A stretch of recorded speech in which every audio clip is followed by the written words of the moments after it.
عن عمارة بن خزيمة بن ثابت قال كنا مع عمرو بن العاص رضي الله عنه في حج أو عمرة، فمررنا بمر الظهران، وجاء في رواية الحاكم أن امرأة كانت على الهودج الذي يوضع على البعير ويكون ساترا للمرأة، ساترا لها، مغلقا من الجهات الأربع في هودجها، امرأة في هودجها، وقد أخرجت يدها من الهودج وبان خاتمها من يدها، هي كلها في الهودج لا يرى منها شيء، لكنها أخرجت يدها وبان الخاتم الذي في يدها.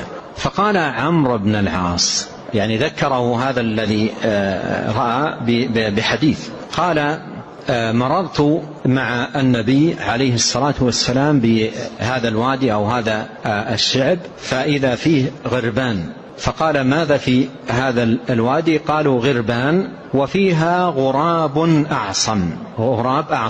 والغراب الأعصم هو الذي في جناحه بياض أو في أحد جناحي بياض، وهذا نادر جدا في الغربان، نادر جدا، يعني كان في الوادي غربان كثيرة جدا، ويوجد واحد رأوه بين هذه الغربان غراب أعصم يعني جناحه فيه بياض. فقال النبي عليه الصلاة والسلام لا يدخل الجنة من النساء إلا كقدر هذا الغراب في الغربان، لا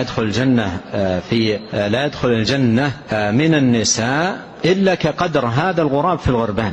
وإذا كان عمرو رضي الله عنه وأرضاه رأى هذه التي أحاط بها الهودج من جهاتها 4 ولا يرى منها شيء، ولكن يدها خرجت وبان الخاتم، فتذكر الحديث. ماذا يقول لو رأى الحال في مثل هذا الزمان؟ عمرو بن العاص لو رأى الحال في نساء هذا الزمان ماذا يقول من التبرج وإبداء الزينة وأنواع الأطياب والعطورات وأنواع التجمل والتزين وفتن الرجال، وبعض النساء أصلا لا تخرج من بيتها إلا للفتنة، ما لا حاجة أصلا في الخروج. الله يقول وقرن في بيوتكن ولا تبرجن تبرج الجاهلية الأولى.